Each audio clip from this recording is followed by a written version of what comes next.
I woke up, not just from sleep, but into the chilling realization that I was living inside a novel. One of those toxic romance tropes, the kind where the female lead grinds the guy into dust, and only after he's gone does she realize what she's lost and begins her desperate, fiery chase to win him back.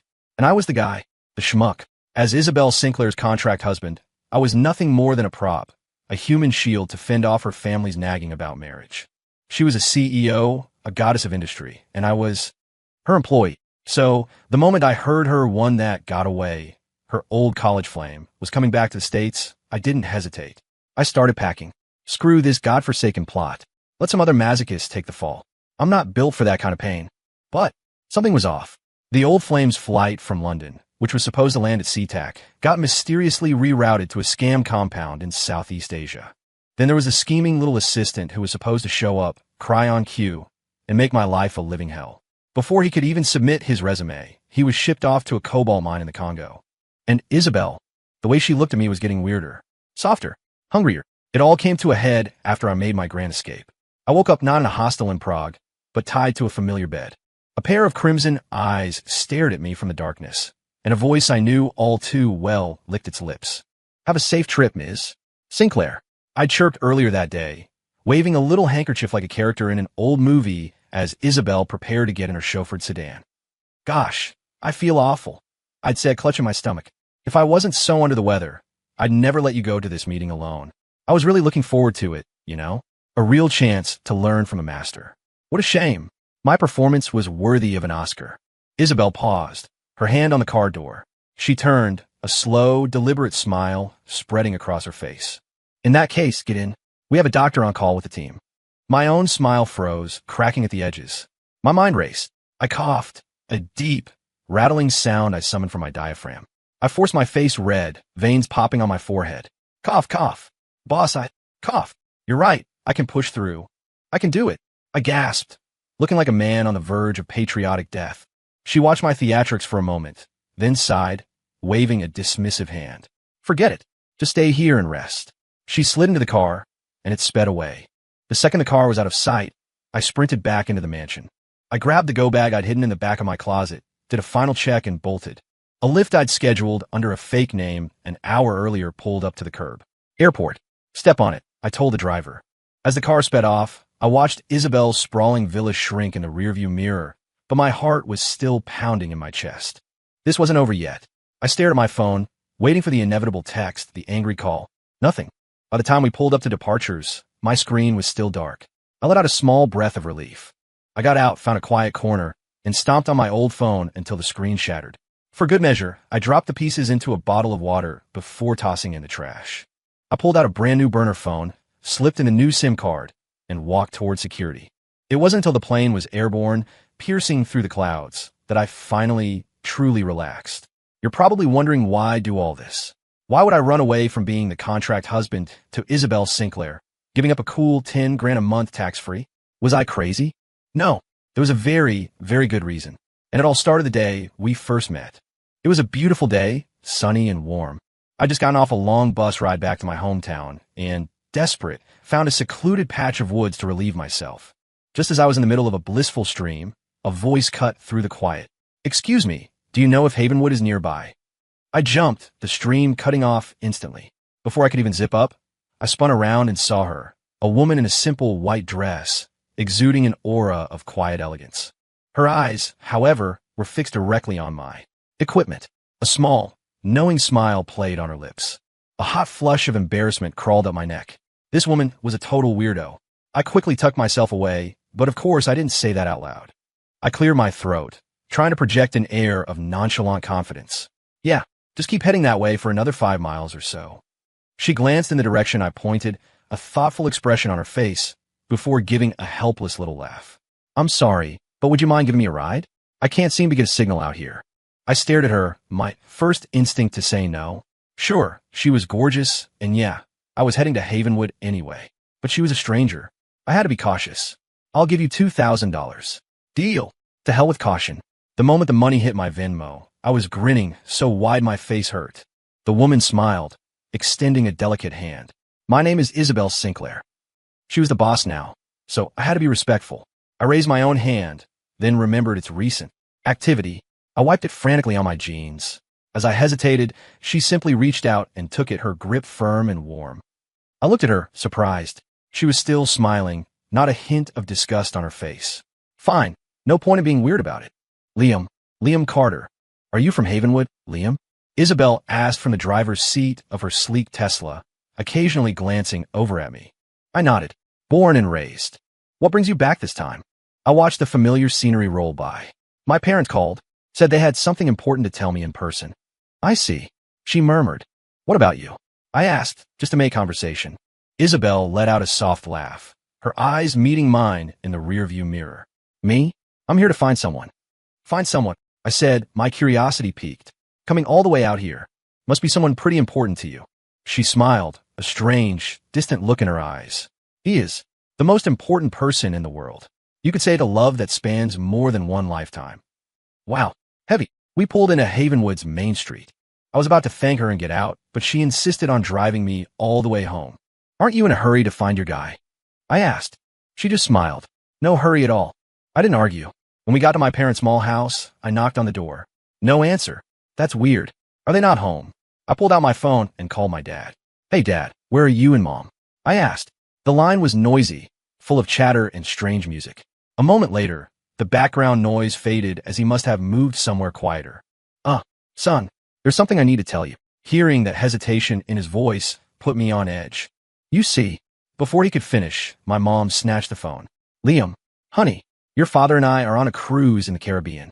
We'll talk when we get back, okay? She was about to hang up. Wait, I shouted. You're the ones who told me to come home, and now you're telling me you're on a cruise? What the hell is going on? The line was already dead. I stared at my phone, completely baffled. What were those two playing at? They were always impulsive, but this was a new level. Beside me, Isabel was watching me with an amused expression. Feeling a bit foolish, I dug out my spare key and unlocked the front door. As soon as she stepped inside, Isabel started looking around, her gaze taking in every detail. It's very cozy. My parents are into all this quirky stuff, I said, handing her a glass of water. The house was definitely homey, decorated in warm colors, and filled with all sorts of odd little trinkets that somehow managed not to look cluttered. She took a sip of water. Would it be all right if I stayed here for a while? Her proposal stunned me. I came in such a rush. I didn't book a hotel, she explained. I could pay rent, of course. I waved my hand, thinking of the $2,000 she'd already given me. Don't worry about it. It's just for a few days. We've got a spare room. Isabel nodded with a soft, gentle smile. That afternoon, I treated her to dinner at the best restaurant in town, and she raved about the food. That evening, I set up the guest room for her with fresh sheets. It's nothing fancy, I said. Probably not what you're used to in the city. Isabel looked around the room, her expression soft. It's just like it was before, she whispered. I didn't quite catch that. Sorry? Is something wrong? She shook her head, smiling. No, nothing. It's perfect. Good to hear. After that, I went to my own room to sleep. But sometime in the dead of night, I had the strange, unsettling feeling that someone was watching me. I could feel warm breath ghosting against my skin, and a sense of urgent, unspoken emotion hung in the air. When I finally forced my eyes open, there was no one there.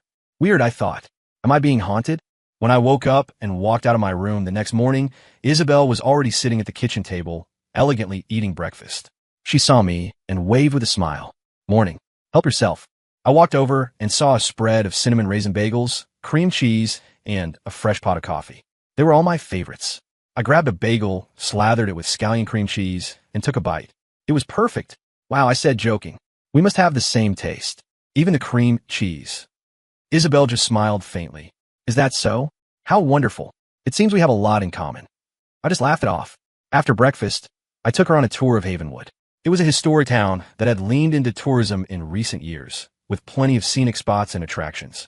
Isabel never said where she wanted to go, so I just took her everywhere. The old colonial landmarks, the hiking trails up Beacon Hill, the little shops where they made hand-blown glass. We ate at food trucks and even rented a kayak on the lake. The past few days have been surprisingly fun. We got along really well. The only strange thing was the ghost.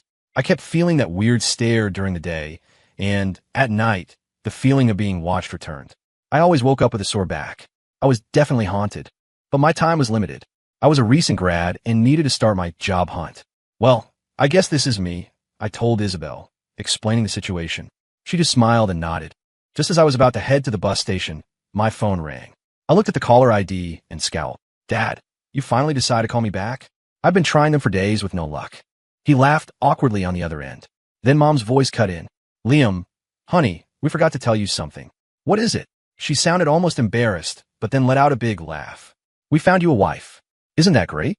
Her name is Isabel Sinclair. She's absolutely gorgeous. You two have met by now, right? I froze. I slowly lowered the phone from my ear and looked at Isabel, who was standing a few feet away, watching me with that same serene smile.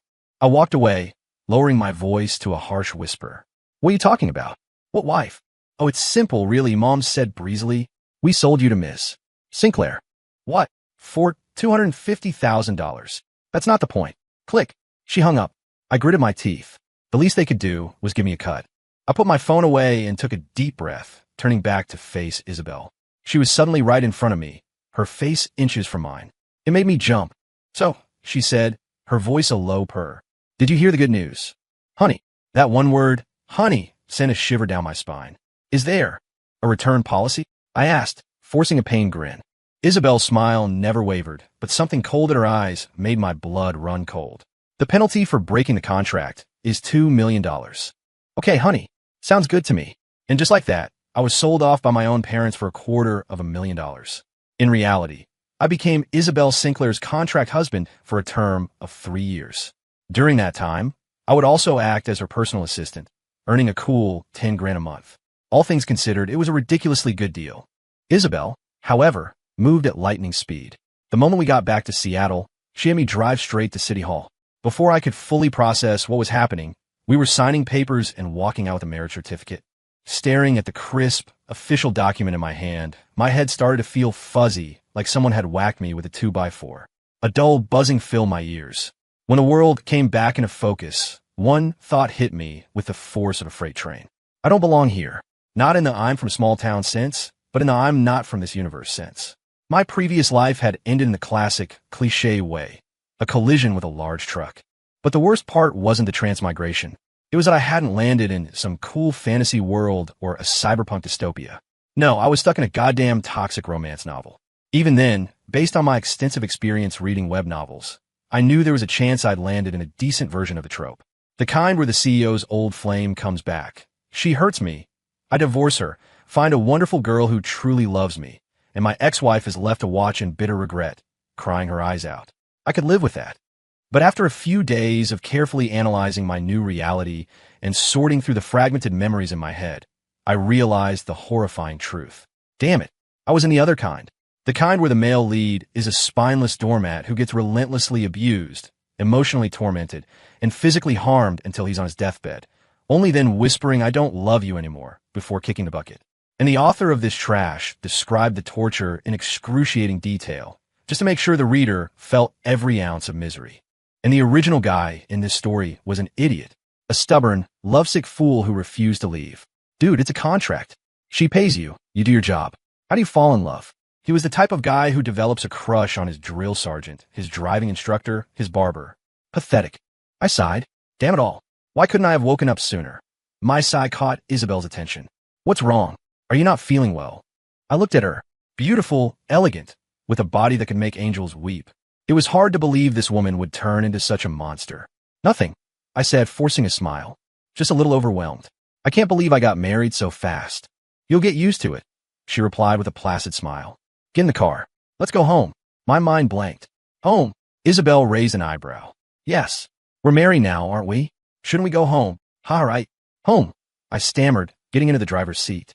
As I drove, my eyes were on the road, but my mind was already plotting. I had to find a way out. When we arrived, my jaw dropped. I turned to Isabel, my eyes wide. Boss, you didn't tell me we were meeting the parents. Standing at the entrance of a stunning modern mansion were a middle-aged couple, both beaming with warm, welcoming smiles. Oh, did I not mention it? Isabel said with an infuriatingly sweet smile. Well, I'm telling you now. Listen closely. We're meeting my parents today. I stuck a finger in my ear and wiggled it. A little late for a heads up, don't you think? She just laughed and got out of the car. I scrambled to follow her. Crap, I didn't even have time to buy a gift. My palms started to sweat. Mom, Dad, I told you to wait inside. Isabel chided gently. Her mother patted her hand. We just couldn't wait to meet our new son-in-law. She turned her gaze to me, then smiled at her husband. He's a very handsome young man. I approve. Her father nodded in agreement, his eyes full of appreciation. It's nice to meet you, sir, ma'am, I said quickly. My name is Liam Carter. They both looked at me with a strange expression. Isabel nudged me in the ribs and mouthed something. It clicked. Mom, Dad, yes, they both replied in cheerful unison. Come in, come in. You must be tired after the long drive, her mom said, taking my arm and leading me inside. A feast was laid out on the dining table. They sat me down at the head of the table, with Isabel right beside me. Her mom kept piling food onto my plate, while her dad asked me questions about my life, which I answered truthfully. Every time I finished a sentence, my plate would be overflowing again. I'd look over and see Isabel's mom staring at me with such hopeful expectation that I had no choice but to clean my plate every time. This was so weird. Why were they all so incredibly nice to me? We'd literally just met. My brain was short-circuiting, but my mouth kept chewing. Later that evening, her mom smiled at both of us. Well, since you two are married now, I won't bother preparing a separate room. She gave us a very pointed, meaningful look, as if to say, time for bed, kids. I glanced awkwardly at Isabel. She wasn't fazed in the slightest. She just turned to me, a playful smile on her lips. Come on, honey, time to rest. I followed her into the master bedroom. The room smelled faintly of lavender. Boss, maybe I should. Before I could finish, she shoved me. I stumbled backward and fell onto the massive bed. Her face was suddenly right above mine, her cheek pressing against mine. I could feel her warm breath on my skin. Her eyelashes were long and curled, her skin pale, her cheeks flushed a deep red. I was so confused. Was my awakening wrong? Was this all a misunderstanding? She stared at me intently for a long moment, then abruptly rolled over. God, I'm exhausted. Time for sleep, she declared, wrapping herself in the duvet as if nothing had happened. I was completely baffled. What was that all about? I looked at the empty space on the bed next to her, then around the room. What the hell, I thought. It's not like I'm the one losing out here. I climbed in, settling into the plush mattress. The sound of her soft, even breathing filled the quiet room, and her scent was intoxicating. Gradually, my eyelids grew heavy. My head felt dizzy. Less than 5 minutes after lying down, I was out cold. In my dreams, I felt like I was trapped inside a volcano, my entire body burning up. But just as the heat became unbearable, a wave of coolness washed over me, like being covered in cool, smooth gelatin. My temperature dropped, and as the volcano erupted, I felt a release within myself, the intense heat vanishing completely. For the first time in a long time, I slept soundly. When I opened my eyes again, morning light was streaming through the windows. The first thing I saw was a vast expanse of white. My God, Isabel had rolled over. Her silk nightgown had fallen open, revealing the full curve of her breast. Her face was flushed, her hair splayed messily across the pillow. She looked thoroughly satisfied. It's an illusion, I told myself, immediately turning and getting out of bed. If I stayed, my resolve might crumble. I quickly got dressed and left the room. The moment I stepped out, Isabel's mom intercepted me and guided me to the breakfast table. A few minutes later, Isabel emerged, yawning, one pale shoulder exposed. I pretended not to see a thing. Time jumped back to the present on the plane. Staring out the window, I felt a profound sense of relief. I thought back on the last 3 years as Isabel's assistant. It was exhausting, sure, but I had no regrets. I'd saved a ton of money, made valuable connections, and gained priceless work experience. In the beginning, I had no clue what I was doing.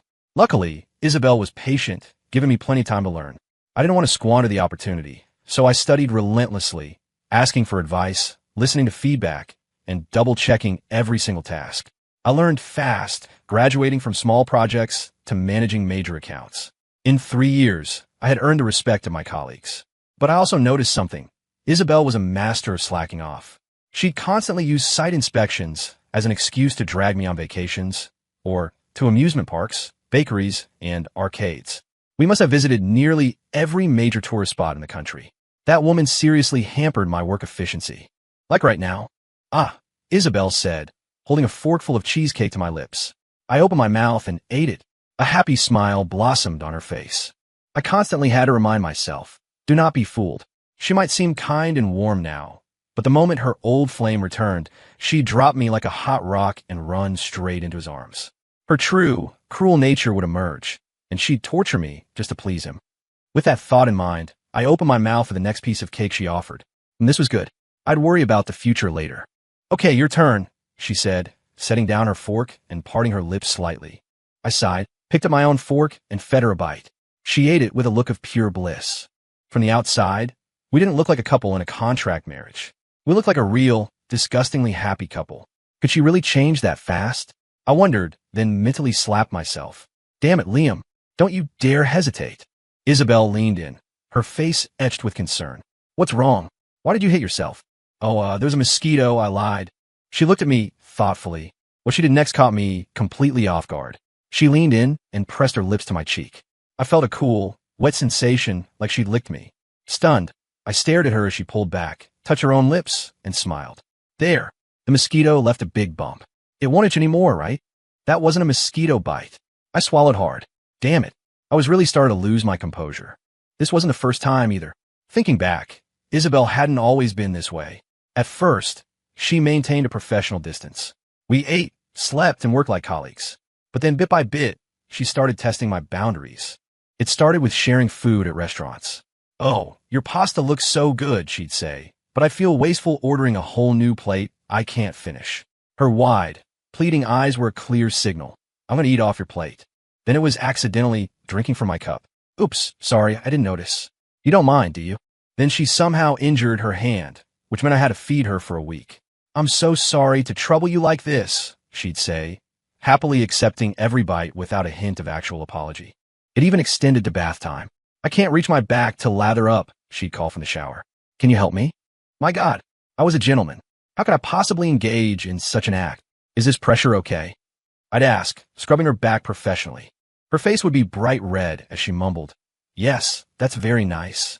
You came to the right guy, I'd boast. My back scrubbing skills are top-notch. Satisfaction guaranteed. And hey, she'd immediately Venmo me $1,000. What was I supposed to do? Later, it became a regular thing. Can you help me again? I just don't feel clean unless you scrub me, she'd say with a smile, phone already in hand. At your service, ma'am. Thinking about it now, the signs were all there. I rubbed my temples in frustration.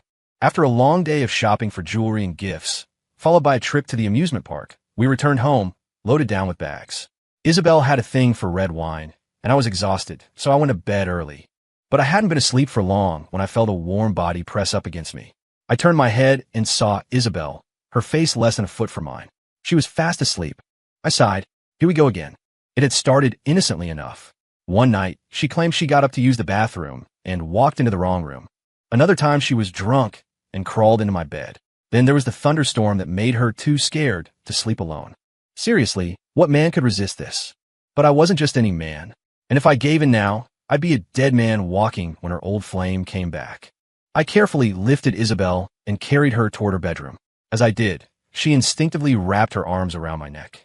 I laid her down on her bed and tried to leave, but her slender hands shot out and grabbed my arm. I lost my balance and tumbled onto the bed beside her. She locked her arms around my neck, and no matter how I struggled, she held on tight.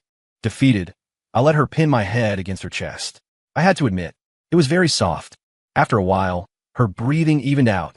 I gently pried her arms away, positioned her comfortably on the bed, and tiptoed out of the room. Any longer, and I would have made a huge mistake. I rested my chin on my hand, gazing at the clouds outside the airplane window. Looking back, it was impossible to say I wasn't moved. Isabel had treated me like a real husband. But all of that came to a screeching halt the day I got the message that her old flame was coming back. It had been a normal day. Isabel and I had gone hiking.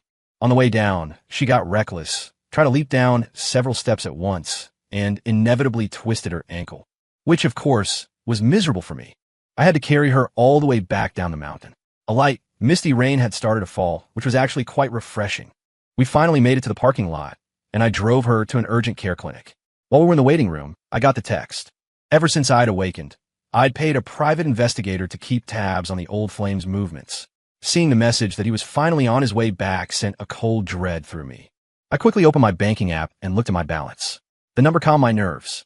I was ready. The days that followed were business as usual. I quietly made my exit preparations, and Isabel didn't suspect a thing. My golden opportunity arrived in the form of a major business deal she had to handle in person. I spent the few days leading up to it faking a terrible flu.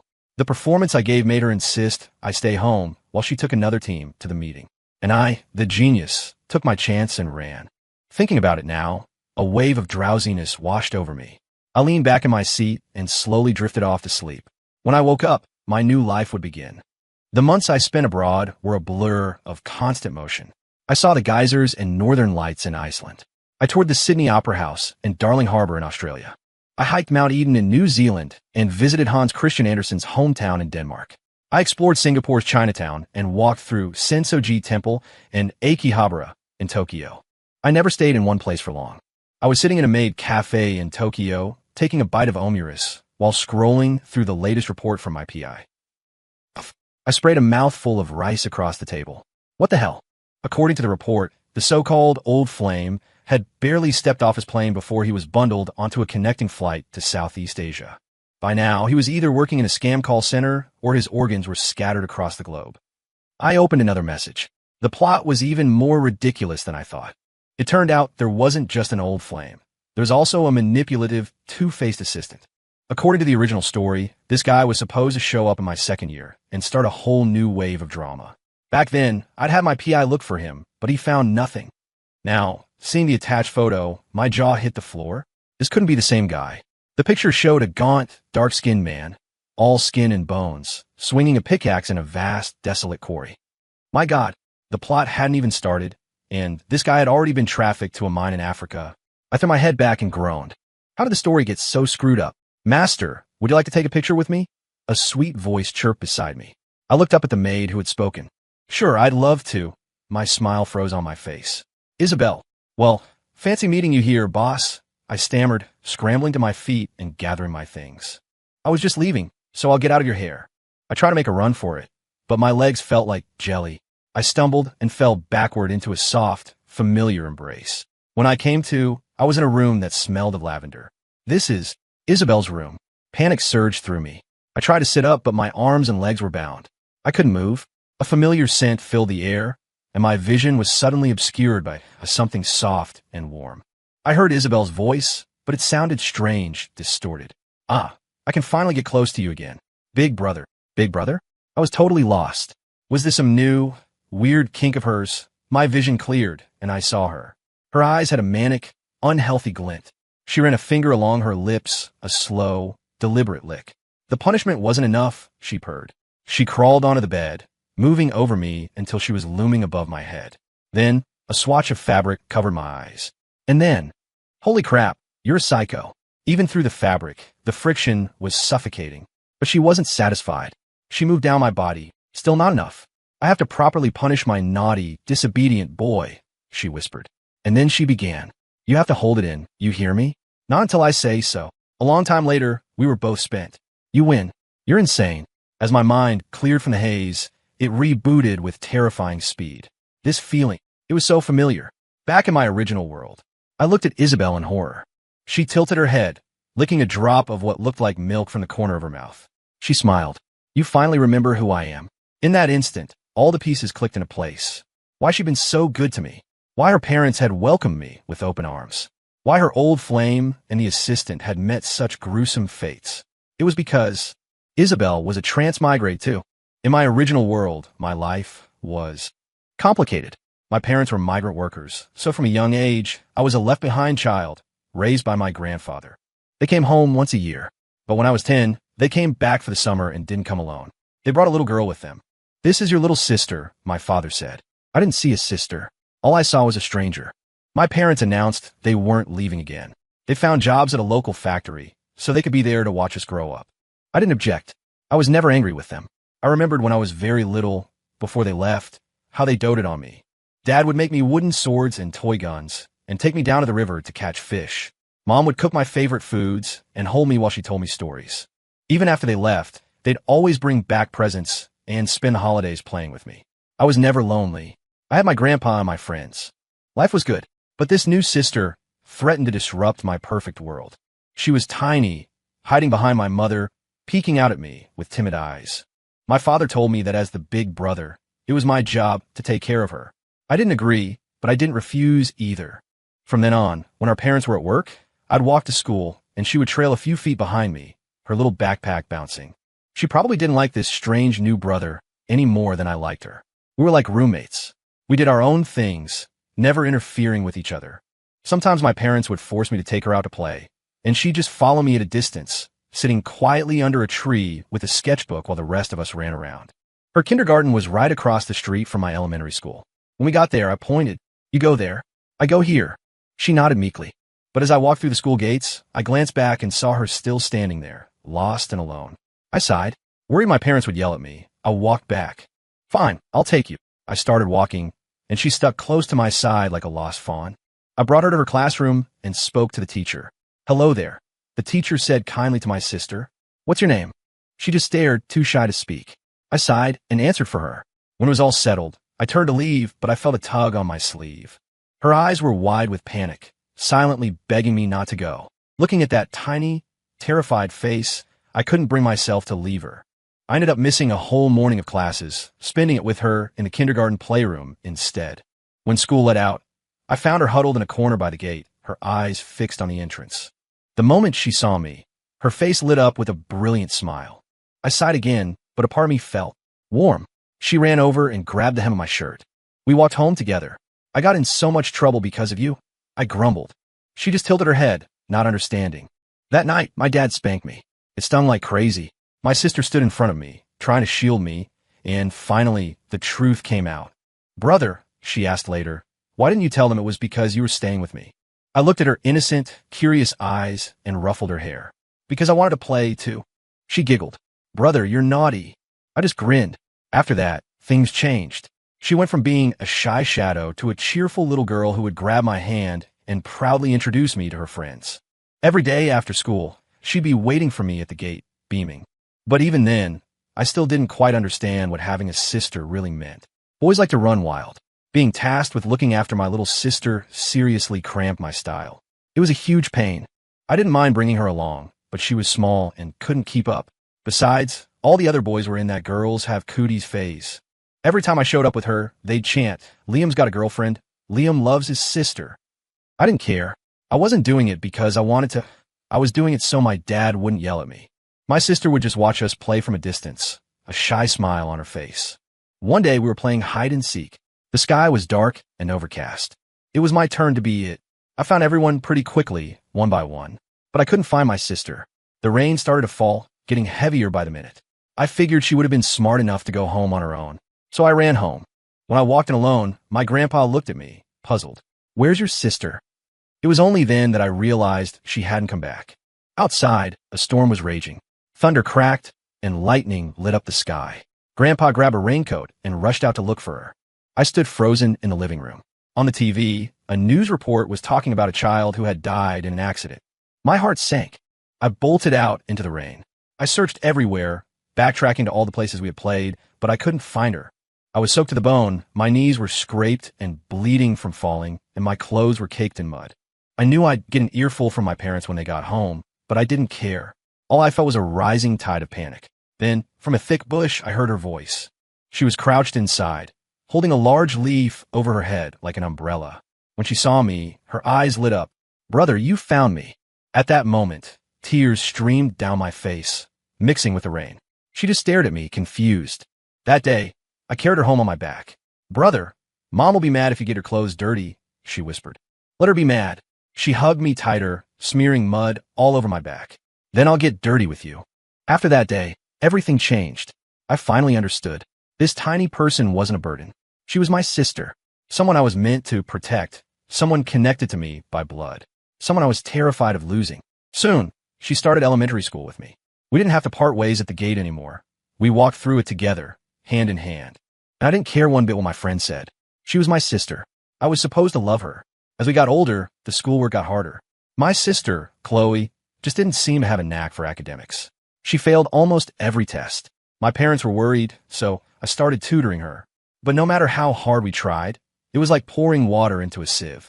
After months of effort, she barely managed to scrape by with passing grades. Eventually, my parents gave up. All they wanted was for us to be happy. Chloe would often ask me with teary eyes, "Brother, am I stupid? Am I useless?" I'd look at her red, swollen eyes. She'd cried all night over her report card and pull her into a hug. "No, you're not. My sister just isn't built for this stuff." I picked up one of her sketchbooks from the table. "You just chose the wrong battlefield." I showed her the pages, how her drawings had improved dramatically over time. See? I can never draw like this. I'm actually jealous. She took the sketchbook, wiped her eyes, and looked at me. Really? I smiled and stroked her hair. Really? Have I ever lied to you? After that, Chloe threw herself into her art.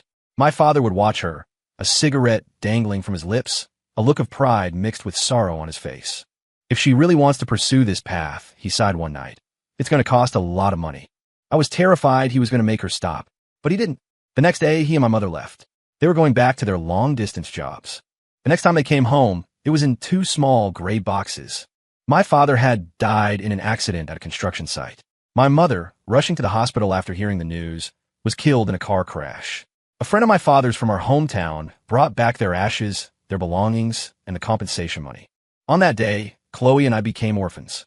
A few years earlier, when our grandpa passed away, Chloe had watched our parents kneeling in mourning clothes and asked me, "Brother, where did Grandpa go?" I stroked her head. "He went to a place that's very, very far away." She blinked her big, innocent eyes. "Well, Mom and Dad, and you leave me one day, too?" I froze. At her age, she didn't really understand death. "Yeah, maybe," I said, watching the flickering candlelight. "But we'll stay with you for as long as we possibly can, until the very last second." She had hugged me tight. I don't know if she understood what I meant then. But now, with our parents gone, she was no longer that innocent child. Chloe gripped my hand, her small hand surprisingly warm. "Brother, you still have me." I looked at her, and the tears I'd been holding back finally fell. I squeezed her hand back. "Yeah." From that day on, it was like Chloe became a different person. Her grades shot up. She became one of the most popular kids in school, loved by students and teachers alike. I, meanwhile, focused on my studies while working part-time at a local bookstore. The store was owned by a kind old couple who had no children of their own. When they learned about my situation, they insisted on hiring me. The work wasn't hard, mostly stocking shelves and ringing up the occasional customer. I knew the inheritance from our parents wouldn't last forever, so I wanted to contribute as much as I could. I refused to let Chloe feel deprived or less than anyone else because of our family situation. The couple treated us like their own grandchildren, always inviting us over for dinner and insisting we spend holidays with them.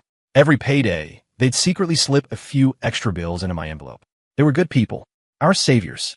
"Brother, I want to major in science," Chloe told me over dinner one night. "But you love drawing, don't you? Don't worry about the money. I can get more part-time jobs, and once I graduate from college and get a real job, I can." She put her hand over mine, shaking her head. "It's not that, brother. I just don't like to draw anymore. I feel like I can't." I froze. She was blaming herself. She believed our parents died because they were working to pay for her art lessons. The guilt was eating her alive, and she knew all the financial pressure was now on me. She'd even try to drop out of school to get a job, but I'd always stopped her.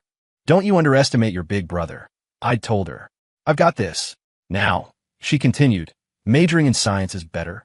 I can be like you, get a good job, and we can earn a lot of money, buy a big house, and have a home that's all our own." Seeing her like this, my own heart ached with guilt.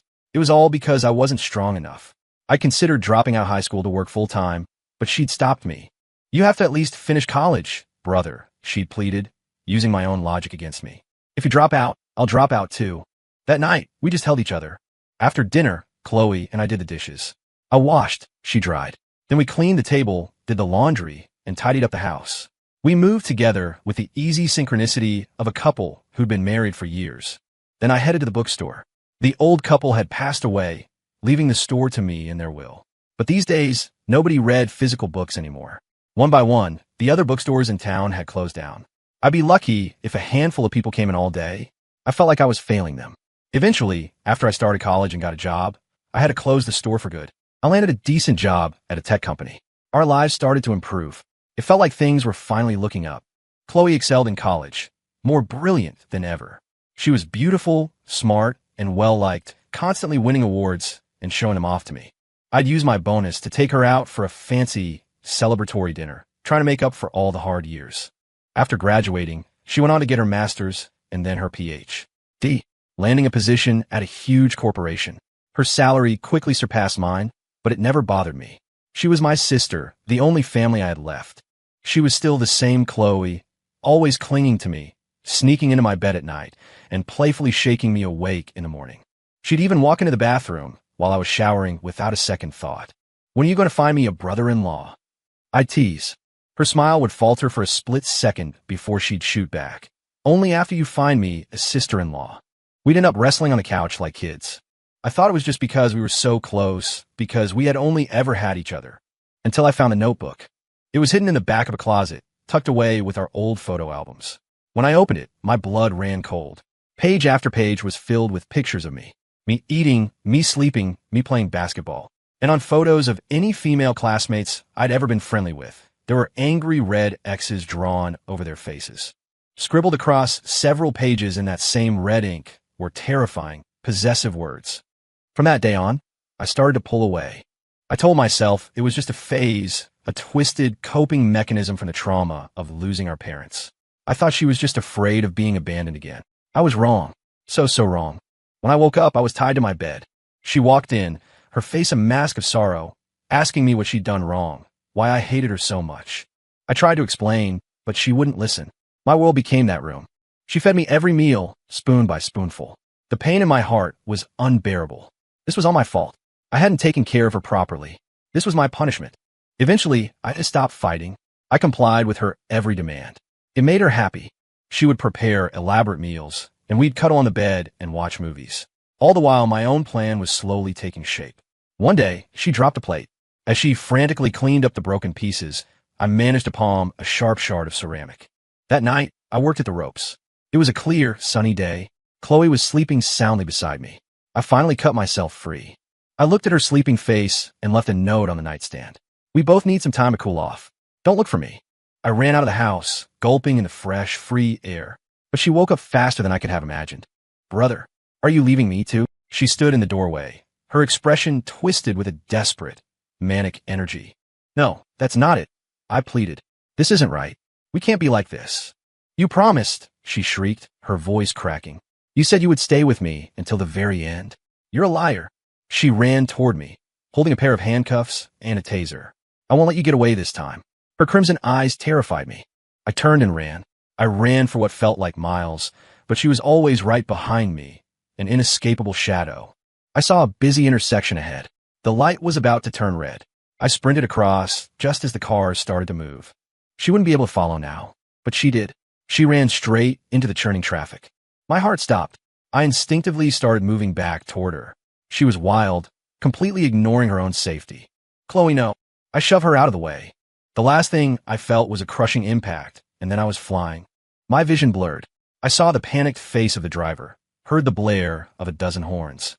My last sight was of Chloe, kneeling on the pavement, her face a mess of tears and despair. I couldn't hear what she was screaming. I tried to lift my hand, to wipe away her tears, to tell her it wasn't her fault. But I didn't have the chance. My hand fell limp to my side. What shame, I thought. I couldn't stay with her until the end. But then, I thought I saw my mother and father, waving to me from a distance. Mom, Dad, I'm coming. You recognized me? I asked, my voice barely a whisper. Our faces, our entire lives were different. Isabel smiled, a genuine, heartbreakingly sad smile. Because I'm the person who loves you most in the entire universe. How could I ever not recognize you? I was speechless. Love was that powerful. She explained that she had awakened much earlier than I did. She'd dealt with her old flame, a persistent parasite from the original Isabel's life, by shipping him out of the country. When he tried to come back and cause trouble for us, she'd had him permanently relocated to Southeast Asia. The assistant was a similar loose, and she tied up long before I even knew he existed. So, my parents are actually the bookstore owners, and your parents are? I was stunned. It all made sense now. It had felt like everyone was in on some big conspiracy with Isabel. Because they were. Isabel's smile turned sly. And since we're not related by blood in this life, we can finally. Before I could even think to refuse, she was on me. And damn it all, her plan had worked perfectly. By being Isabel, she had slowly worn down my defenses, made me accustomed to this life to her. By the end, I'd actually started to have feelings for Isabel. She was rich, beautiful, and treated me incredibly well. Who wouldn't fall for that? After a long, breathless while, Isabel lay curled up in my arms, but her mood had turned somber. I'm sorry, she whispered into my chest. If it wasn't for me, you wouldn't have died. I'm so sorry. I could feel the deep, gnawing guilt she still carried. I held her close, stroking her hair. What's past is past. Besides, you pay the price for it too. After my death, Chloe had buried me, donated all her money to a charity for orphan children, and then swallowed a bottle of sleeping pills, dying at the foot of my grave. That was my fault too, I said, feeling my own wave of regret. I only ever thought about running away. I never tried to fix things between us. But now we have a new chance. Let's do it right this time. I won't leave again. Isabel sniffled and nodded. Then she touched her stomach, a soft smile returning to her face. You're right. We have to, especially now that we have a baby. My brain went blank. Yeah, you're right. We have a what? Isabel looked up at me, her eyes twinkling. I said, you're going to be a father. When did that happen? I yelped. She smiled mischievously. Did you really think I'd just let you run around free? I didn't tell you who I was because I was afraid I'd scare you off again. And did you really think you were sleeping alone all those nights? The hairs on my arms stood on end. No wonder I always woke up with a sore back. You drugged me. She raised a playful eyebrow. What do you think?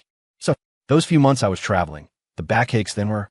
Isabel leaned in close, her warm breath ghosting over my ear. Do you really think I'd let you get away? Babies aren't that easy to make, you know.